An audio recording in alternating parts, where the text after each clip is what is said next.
Hello, thank you all for coming down. This is a much bigger attendance than I had last time I spoke because I was competing against Tridge.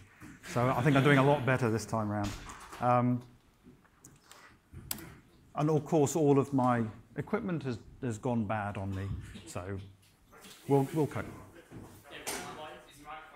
It is on. I can hear myself on monitors.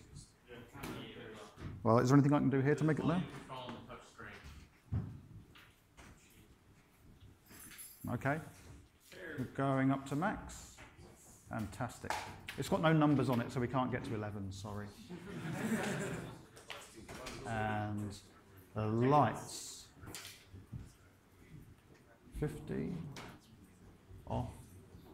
Okay, lights look good.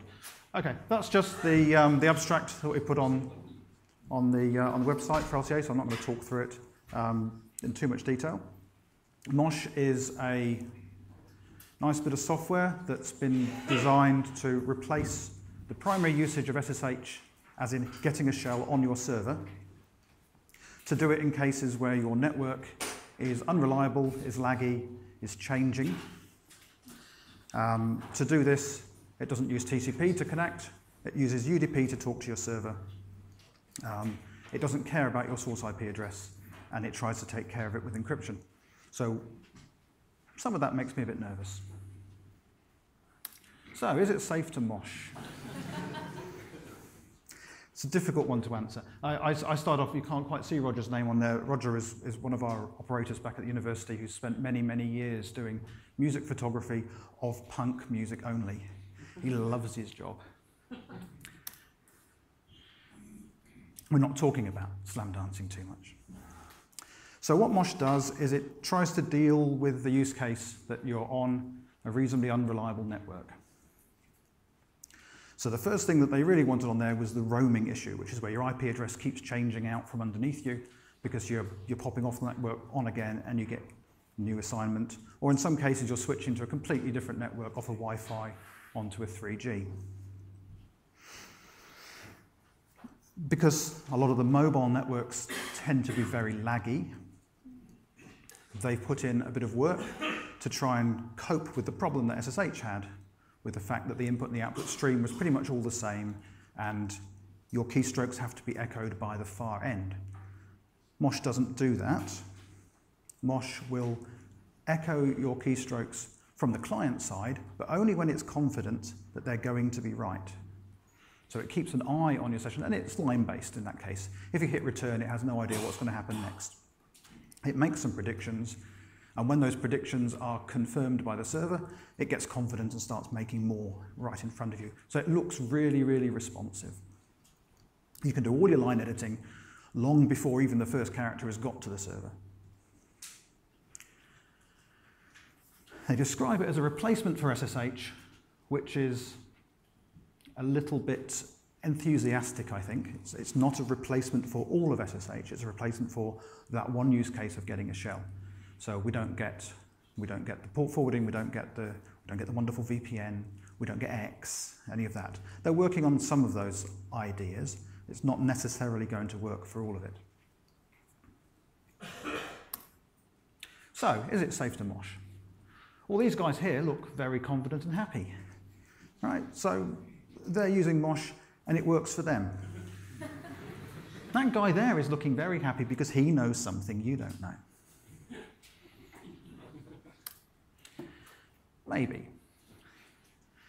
These guys look happy. They're getting a little bit distracted by their circumstances. Right? But on the whole, they look like they're enjoying themselves and everything's sort of under control. This guy has a problem. Something's gone badly wrong. Behind him. That's not his foot, as far as I can tell from the photo. And I don't think he's found it yet. So basically, it really depends. So is it safe to mosh when you slam dance? Yeah, of course, it depends exactly what you're doing. Are you staying off at the sides and concentrating on the band? Or are you getting slammed around in the middle? And the same is true of Mosh as choosing to use it in a safe manner. It does depend very much upon who you are and what your environment is and how much control you have over it and how much you don't. So a home user who generally has all of their own kit, all of their own responsibility, that's one type of decision they're going to make. And these are the people that don't even bother reviewing their logs on a regular basis or even know that they've got them. And a small business, the admins, the techs, are usually the people that are going to make all of the technical decisions, and they're not going to bother the business with it because a small business is going off making money in its own corner, and all this tech stuff is just a necessary overhead. But when you move up to enterprise, we have people setting rules and policies. They don't address changes in technology in the outside world. We have CISPs all over the place who say it can't be safe because it doesn't have the right number of fire extinguishers on it. And we have network security, which means network inertia. And then we have me, who sits in an information security office and says no to as many things as possible, but we're not allowed to say no to any of these people because they're our clients, and we have to find ways of making it work in a happy way.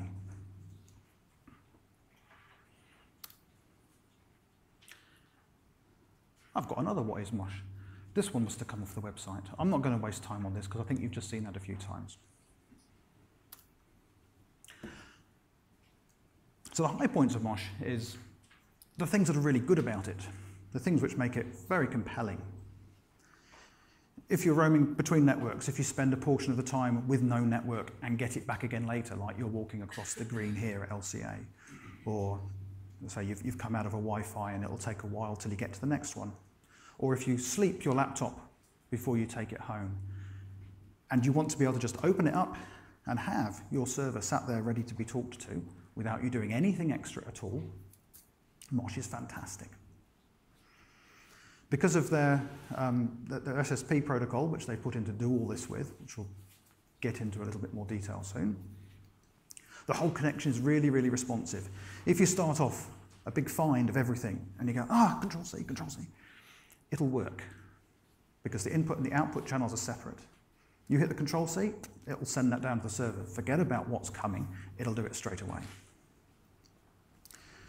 Talked about the predictive local echo. As soon as it's confident that it knows what this line is doing, that the server is agreeing with its predictions, it will start throwing up your text right in front of you, letting you edit it, and let the whole server catch up with it later. They've implemented their terminal in UTF-8. They're actually holding a complete terminal at the server end. They've made it as clean UTF-8 as they possibly can. They've made it cleaner UTF-8 than they possibly could. You basically can't brick it with any of the things which brick everybody else's terminal. You can't turn your prompt into hieroglyphs. You can't get mixed between UTF and the ISO escape codes. It'll deal with all that. That's the best one. All the main distros have already picked it up. It's a nice, mature product. It's been the version 1 that we're on at the moment. I think we've been running for about 18 months. It's well supported, well supplied. Possibly a high point is it runs completely from user space. It has no way of being root, finding out who you are, and then going off and switching to your user. It doesn't do any of that. It says you're responsible for, as your user, going into your user space and running Mosh. Being able to receive UDP is the only thing that you're going to need the administrators for. This seems to fit with a lot of people's ideals. This is just some code that I can put in my home directory and run, and then I will get this benefit. The rest of you users, sorry guys. You know. Again, that depends on who you are and where you are. Now, in theory, I should be able to demo some of this. I don't know how well that's going to come off, but we'll give it a shot. Luckily, one of the things I need is an unreliable network. And unfortunately, I'm on the LCA network at the moment. Everyone start streaming the live stream. Yeah. What's your MAC address? What's your password? I don't know at the moment. Hang on. I'll get it around. Actually, I'll just go for it. So I found a little hosted virtual machine provider sitting up in Canada. Sorry, while my brain is doing passwords as words, it can't do talking at the same time. I'm single-threaded. So I found this cloud service provider up in Canada somewhere where it seems like it's been very enterprise. Somebody has bought far too many VMware boxes and had no use for it. So they've started selling them off. This machine is a mid-spec, little low-spec VM box that's cost me $35 for life. Not for my life. Sorry? What was the name of this service provider? Cloud at cost. You get what you pay for. You have to be careful with them. There's a little aside. Obviously, it's an enterprise back-end that has now been exposed to the internet. So if you choose to go to the website and fill in your username and password on the form at the front, you won't get HTTPS because you didn't ask for it. Enterprise. When you get there, they tell you all of your passwords in plain text on the page in front of you because it's enterprise. However, it's a long way away from me most of the time. So, logged into this box. Yeah, they gave me a Debian. That's great. Let's have a look. We'll see. Every now and again, you'll see underlines show up on my text. This is the predictive echo coming in. The first thing we want to do is say, whoa, hello. Forget the grep because I was talking instead of typing, and the same part of my brain isn't used twice. SSHD is running, but we're not using it. That's nice.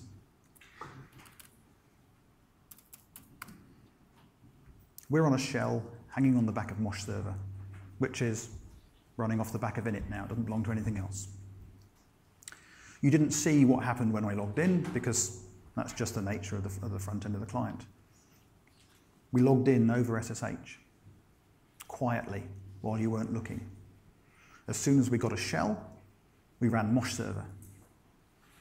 Mosh server sets itself up on UDP, and then we exited from the SSH, and then went back to the same IP address with the port number that the Mosh server just told us about, with the key that it had just told us about, and made a connection in.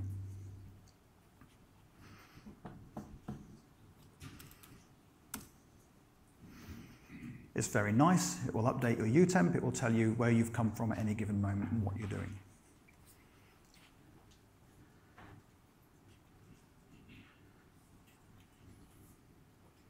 Never disconnect from your sessions, eh? Now, nothing's going to happen at this point. If I type in who right now, and hit the keys nice and loudly, you don't see anything happen because there's no packets going anywhere. What happened when you connect back on now? It can't get any confirmation from the server that its initial predictions are correct because it knows after the 3-second timeout, because it's got a heartbeat at 3 seconds, it knows it's not connected to the server, so there's no way it can get validation. That's why it doesn't even try and show an underline. Right. Let's try reconnecting to LCA. Ooh, I didn't do that. The packets have been sent as soon as we got connected. I'm not quite sure why it doesn't have an IP address on at this stage. I think it's simply because That might have been the initial SSH login. So your IP's changed, has it? the IP has not yet changed. Oh, yeah. I've just reconnected. Oh, yeah, so you could actually set that up the same one. Yeah. I don't know why the middle one is just sat there and not giving us an IP address. I suspect that the bit where the update utemp comes in a little bit later than when they start processing the initial packets. So, but still, that's quite cool. We can have the network drop out on us. I don't know the police password. Okay, so my client is telling me now my network has gone unreachable. It knows that straight away, of course. The edge your own connection seems to take a long time. So we'll just sing a little song while we're waiting for the wireless to make its way in. It seems to, I've tried it a few times, yay, we're in. Who am I now? My IP address has changed, but my shell's still here, my session is still here. Now, some people will be feeling a little bit cold. Some people were feeling warm and fuzzy. I dare say it's got something to do with your Apple logos, because your laptops go to sleep a lot and you like to open them back up again and be exactly where you were. But that's only because I don't have one. So we've got that there working quite nicely. And I'll just do some fast typing because I don't actually type as fast as they do in the movies. And you can see that predictive line popping up as we're going along. I don't think it knows what language I'm typing in, but yeah, that wasn't even a valid thing to do. But we quite like this. I can dump this session now, as long as the client on the laptop still exists and still knows the key for the connection.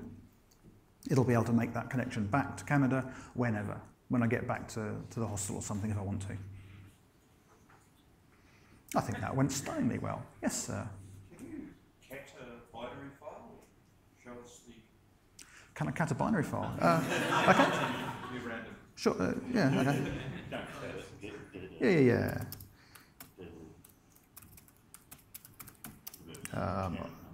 Oh.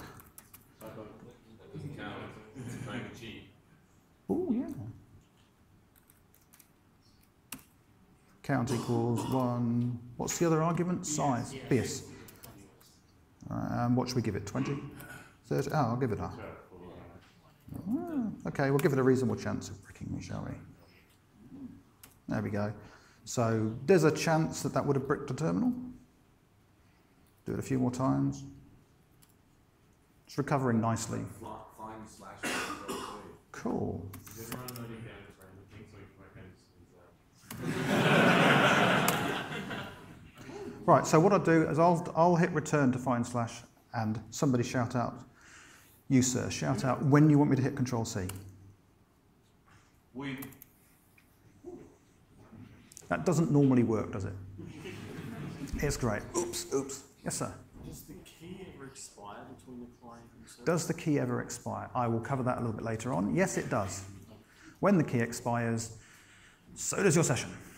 Those keystrokes you typed in that didn't echo, they were remembered, which might be a little bit disconcerting. So the keystrokes I typed in which didn't echo were remembered, which is when I was disconnecting, yeah? And when you reconnected, even though they didn't echo, you put those keystrokes into it. Oh, Which is a little bit disconcerting. And when I reconnected, those keystrokes came back. Yes, it can be a bit disconcerting, I guess, if your network is losing and you're typing ahead without really looking. But that command is probably in the buffer somewhere in life. I don't know about that part in great detail. That's a good observation, though. Yeah. Yes, sir. Can you make the home and have keys for it? Oh. Whatever you type, we'll end up there eventually. Right, so we have the comment that's a pretty similar case under SSH when your network is misbehaving. Okay, cool. Home and end keys. Beg pardon? The home and end keys. Home. People love A and B, control A and B, but Yep. between it really sucks. Home and end key. So that's a home key and that's an end key. It did move the...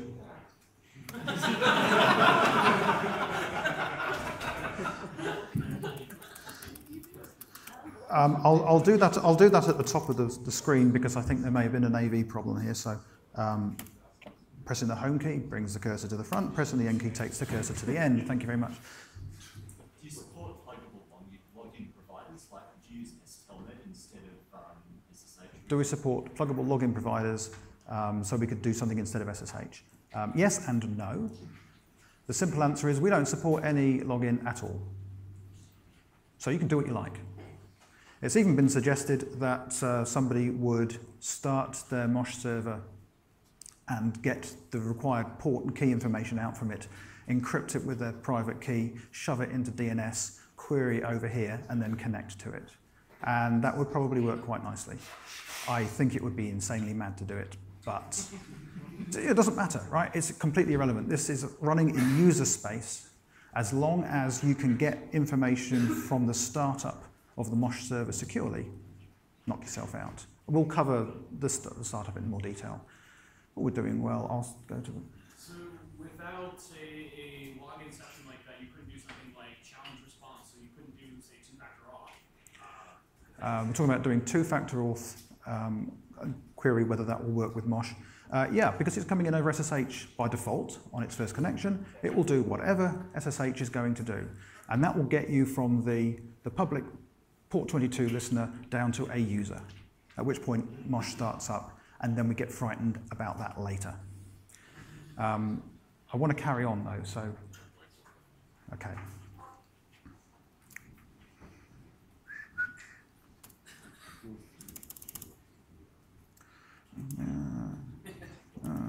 There we go. Obviously taking a long time to load images off the disk or something. My little slow laptop. Thanks to Dick Smith.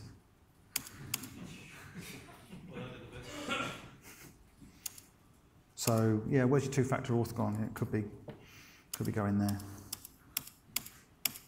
Okay, so just in case that demo wasn't going to work, I picked up, unfortunately, just screenshot it off my Android tablet, so the resolution's disgusting. This is Juice SSH on the Android, which supports Mosh.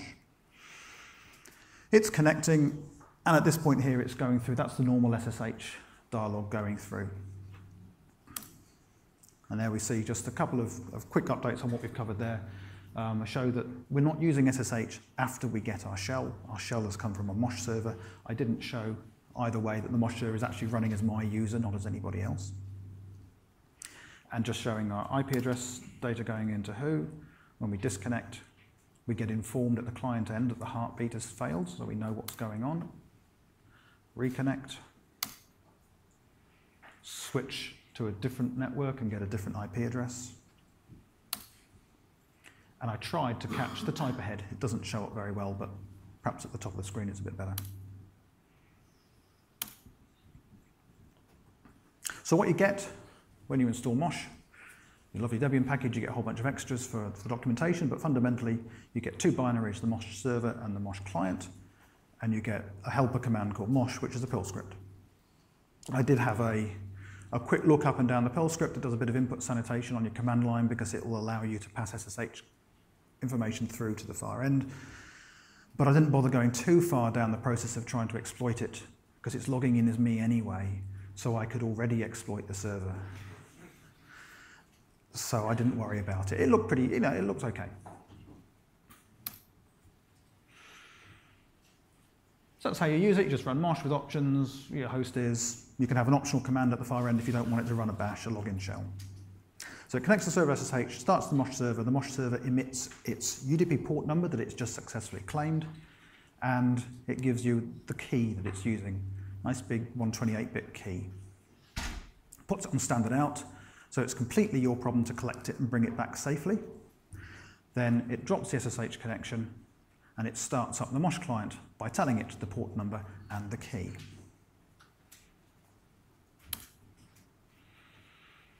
Couple of things just to look out for that are missing. We don't have scroll back on that terminal. Mosh is running its own terminal at the far end.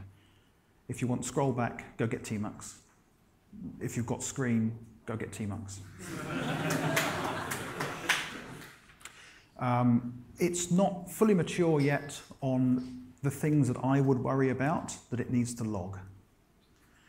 We know that when we successfully change IP address from the client and come back again, that we've got information going into utemp, so we could log that change. It's not logging that.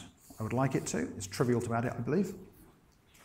There's a whole bunch of things around denial of service attacking, that it's going to be rejecting packets, but I would like it to log the fact that it's doing so. It should be logging out of sequence packets, but unfortunately they find a lot of networks are so laggy that out of sequence packet is a normal operation thing and not an attack, and they haven't figured out a nice way to differentiate between them. The thing I find a little bit annoying is if your client has died and gone away, and your client has lost its knowledge of the key, you can't get that back again, and the server end is going to wait forever. So it's not perfect in every respect, but if you know about these things, you can work around it.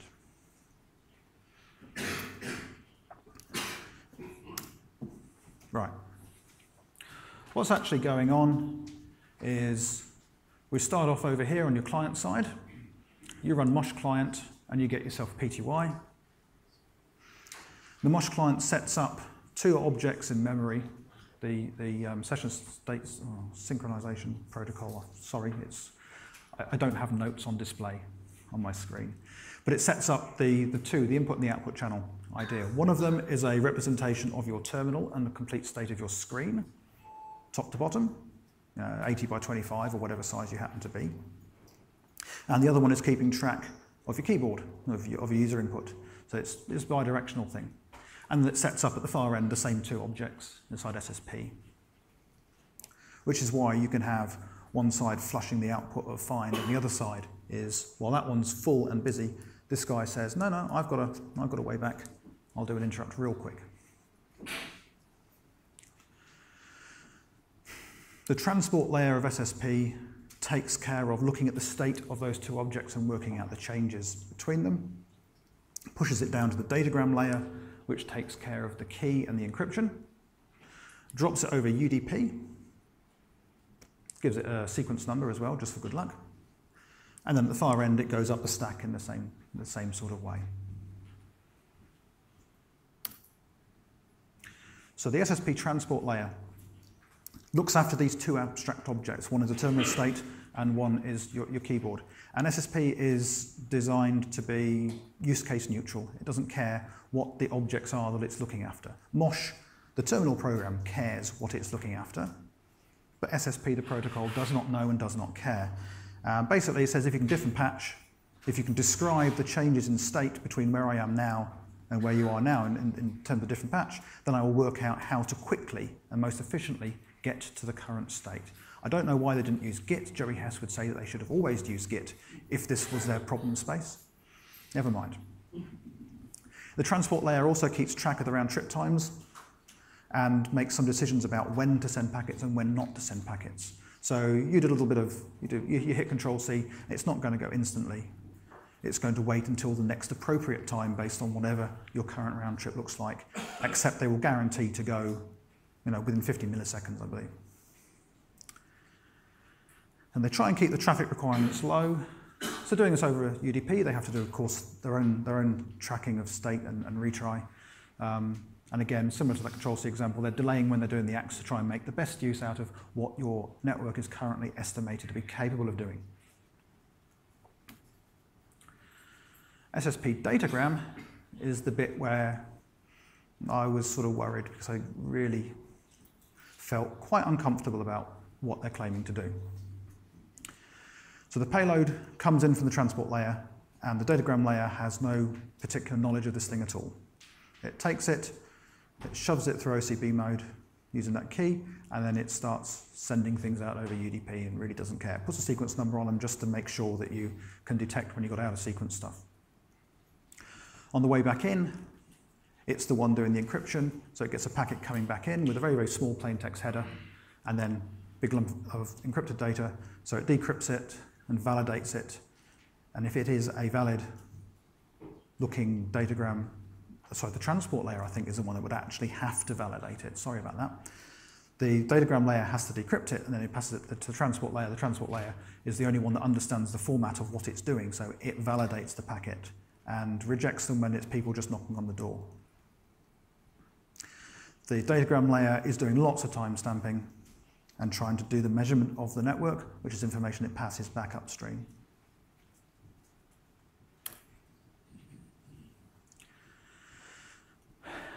I don't know if authentication is strictly the right word to use for this bit. We've got this 128-bit key. We've got small sequence numbers on the front. That's a 63-bit sequence number that they just keep incrementing. So literally, when you look at it on TCP dump, the first packet is number 1, the second packet is number 2. Everybody tends to do their sequence numbers in plain. You asked about session dying. They're running this 128-bit AES all the way up to 2 petabytes. And then they're killing it, which I think is about correct on terms of the maths. They're using the full spread of the available distribution from that key. And then they're killing it, and at this stage, that's it, session over. I don't think anybody is realistically going to get to 2 petabytes in normal usage, but if you do something with Mosh and you set it from a server and you just leave it running for a couple of years, then hey, you might, We've talked about rekeying on the mailing list, and rekeying is, enough people are asking for it that it's probably going to happen. When it does, instead of running all the way up to 128 bits, you probably should be rekeyed at something reasonable. SSH1 used to do this. It used to say it would rekey after an hour or it would rekey after a gigabyte. SSH1 died for lots of other reasons. They don't automatically want to go and re-implement what other people have done. That's okay.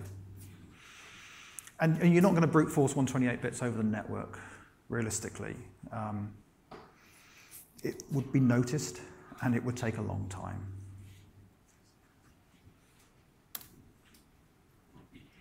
SSP is the bit that's allowing roaming. The datagram layer does not, it knows what your source IP address is and your source port is, because we've seen that being reported back to the shell, to the UTEM, but it doesn't care. Really doesn't care. As long as the sequence number went up and the thing was encrypted with the same key, we're in business. So we're used to looking at TCP-based sessions, right? Or even on UDP, we sort of tend to trust the IP address that we've started coming from. And if you come in to the anonymous connection to the listener and you authenticate yourself, then you've got a session, and that session stays with that IP address. And we sort of have a layer of protection. It is spoofable, you can break that. It doesn't really give necessarily a lot of theoretical protection, but it gives the firewall vendors something to sell.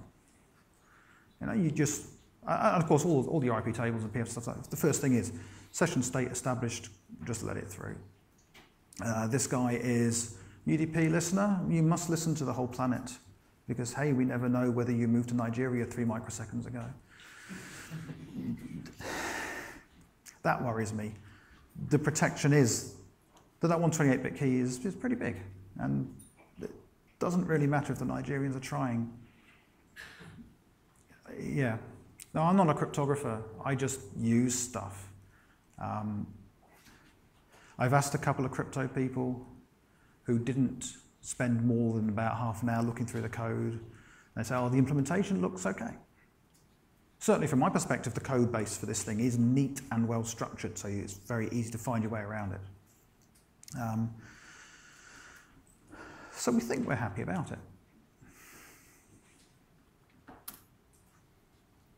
Roaming itself, of course, we had Vintsurf up at LCA at 2011 in Brisbane, apologising for the fact that he should have had a different address at the TCP layer from the IP layer, but his room-sized machines didn't really move very much and their interfaces didn't change.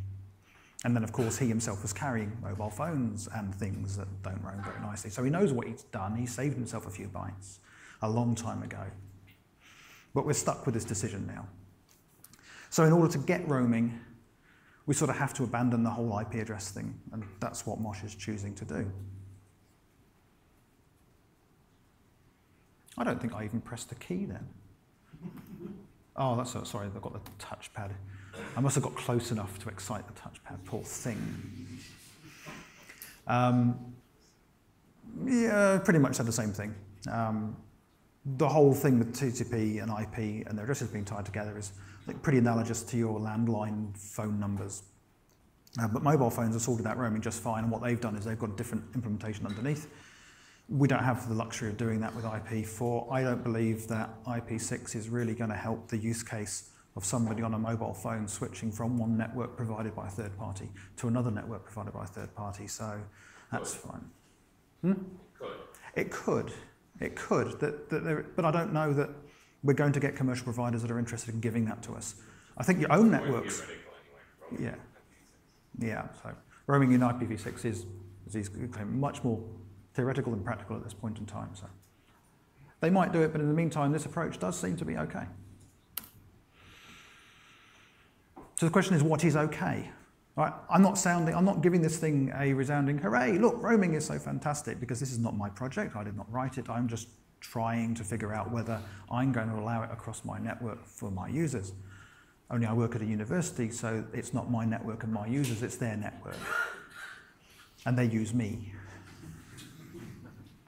So the normal approach to trying to figure out what's safe for any given environment, because remember we have our 3 different environments, the home, the small business, and the enterprise thing, is you try and have a look at your values and your costs. So if somebody gets in, what was the value of what they can take away from you? The old risk equals likelihood times damage is perhaps a rough way of saying it. Everybody has these trivial things. Nobody's got a really good accepted definition of risk. So what you do as an organisation, you tend to pick one and stick with it, so at least you're consistent in all your analyses. So basically what we say is, okay, what's the damage that could be done if this encryption on Mosh is useless. And the damage that could be done is at any time, anybody in Nigeria could just pick up a session running on your internal servers. The value of that is intensely high because nobody has got much value out of the computer they connect to in their organization. Their value is they're running tmux because they're not running screen anymore. And it's got Windows and it's logged into all of their production servers and it's got a few windows over here as root. That's the value that's being exposed at the front of the organization with this protocol. But what's the likelihood?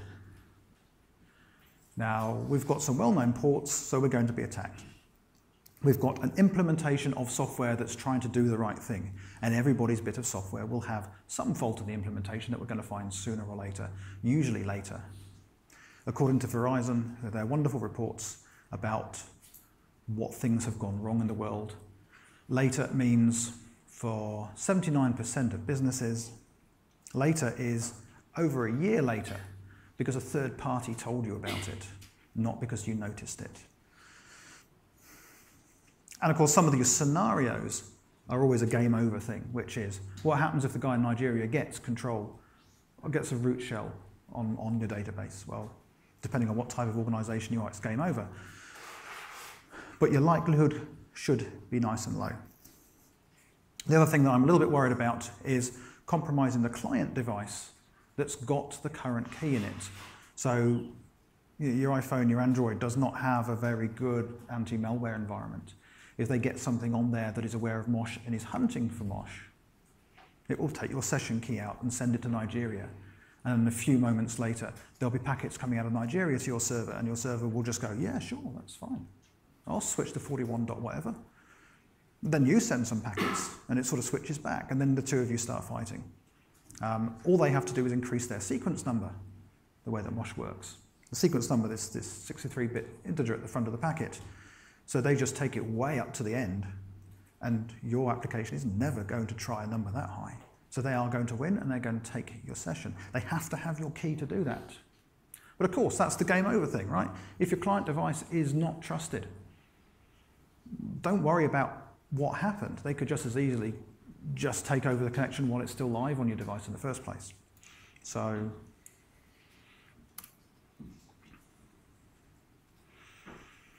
the response to risk, a lot of technical people look at a risk inside their sphere and they prevent it from going wrong. They prevent it from happening. And pretty much every single time they do that, their prevention actually pushes the risk out to the next layer up or the next layer down. Ultimately, as Matt was saying this morning, if you push them down, you end up at the hardware. And you can get your hardware and you can slice it and stick it under the microscope and find out what it would have done if you hadn't sliced it. The other way it gets pushed up is it gets pushed up to the human. In some cases, the human it gets pushed up to is the first manager who doesn't understand the problem and says, we accept this risk, carry on with your work, please. That's an enterprise thing. Hopefully, you don't encounter that too much in the real world. But the correct response is that when the benefit of what it is you're doing is greater, much greater than the costs of it going wrong, then go for it. You should do so, because you will get benefit to your business. And everybody's got different risk profile and different sorts of things. Enterprises tend to be very, very risk averse, unless it's about a contract, unless it's about something that the sales force want, or it's a new gadget that the CEO has got, in which case the business suddenly becomes very risk blind. They accept them. But the same thing with the home user, right? You get your cool thing and you enable it. Great, and just go for it. With no understanding of the consequences. You've just accepted the risk, but you haven't done it consciously. Not to worry. These things compromises are made of. So, what's an unsafe thing to allow connection from a known bad location? You know your bad locations in advance because you go off and you get a feed of intelligence from somewhere else. It's the same sort of thing with an RBL list to your email server. Don't accept any email from this guy because we know him to be bad. We can do the same thing with IP addresses coming from 41 dot whatever. Choose the country that you do no business with whatsoever and block the hell out of it. Or allow it only to go to one service like the VPN and audit the hell out of that. And then you can say, if your Salesforce ever go to Nigeria, they can connect with this mechanism, but they can't come with anything else.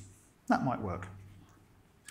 An unsafe thing is if you have a user that you know to be compromised, then it would be unsafe for you to allow them to do any work. Unfortunately, you never know they've been compromised because they won't admit to it. You have to look at the behavior, as in, they've suddenly started sending 20,000 messages a second. That's unusual. They're all going to Yahoo and Hotmail and they're advertising drugs that we don't sell. You have to look at that and you have to respond to that. You don't know in advance when they're going to be compromised. Not to worry. One of the things we do try very hard to do from the technical end is to look at our bits of software that are listening on the network and find out whether we should allow a connection for that. Now, I have just gone and run out of time. I didn't see the 5 minutes, sorry, Kim. So I shall skip a couple of things. Good and bad habits, these are things that people do on a regular basis. There's no given situation in which that is wrong to do. We have a case of servers where we use passwords, not keys, to log in because password implies person at keyboard. If anybody tries to automate their password, they really know they've done something nasty. Whereas if they set up a key and just don't give it a passphrase, we can't tell. And they're not quite so sure they've done a bad thing. Yes, things that will go wrong with proving that you're a human. The similar things I didn't talk about. Of course, you can stick with SSH and put auto SSH on. Fantastic, as long as you're not using two-factor or something like that, because every time it comes back, it wants to talk to you. You can run a VPN. VPNs are very good at reconnecting until you use two-factor, which you should be doing, at which point it's a user interaction to try and get it reconnected, and Mosh doesn't want this, it just wants to keep working. iTerm 2 with tmux control channel. Every time you get a new tmux window, you get a new window on iTerm. So they're not all crammed into one small space. They're scattered out in lots of windows, and you can shove them around your desktops and have a great time. Unfortunately, it won't work over Mosh, but it's a good thing anyway. So with all these, re-establishing the session is something which needs the user.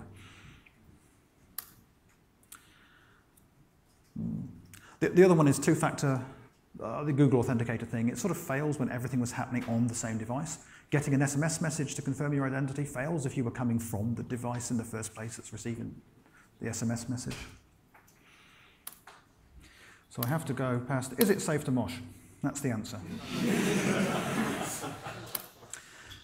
You have to sort out how you are going to decide whether it's safe to use Mosh. I suggest celebrity endorsements. Which means Stefano from Debian uses Mosh, but I bet you he doesn't use it on Debian production servers. So you have to be careful about what you listen to. So I have to go straight to answers, having run out of time. So the answer is yes, yes, possibly, for those 3 use cases. Your home user? Yeah, I think it's absolutely fine. It's got a reasonable level of security for what you need. Small enterprise, small business? Yeah, I think it's probably very, very useful if you're a tech who's roaming around trying to support stuff. For an enterprise, I think there are some great benefits if you require your workforce to be out and mobile and roaming and still be able to get in out of hours and do work for you. So I was going to get Keith from Mosh on IRC, but because I ran out of time, he's going to be annoyed with me. Question? Do you have an answer to why IPv6 is not supported and why they make you have 1,000 ports open and not just one multiplex? Why is SSH? Oh, sorry, why is IPv6 not supported? I think it's just because they haven't got round to it in their project lifecycle. Pardon? They actually supported it. Oh, last week apparently it was supported. Fantastic. Why do they want you to open lots of ports? It's because when the server starts up at user space, it just has to claim the next port that's available. So if you're limiting the number of users that can run Mosh, you can limit your port range. And you can specify. All with one port in the protocol that you hold. No, the process is done with the first user. It can't multiplex because it's user space. It can't take 2 different user connections. Kim wants me to finish, so I think to be fair, come and hassle me later so we don't annoy the next speaker. Thank you very much.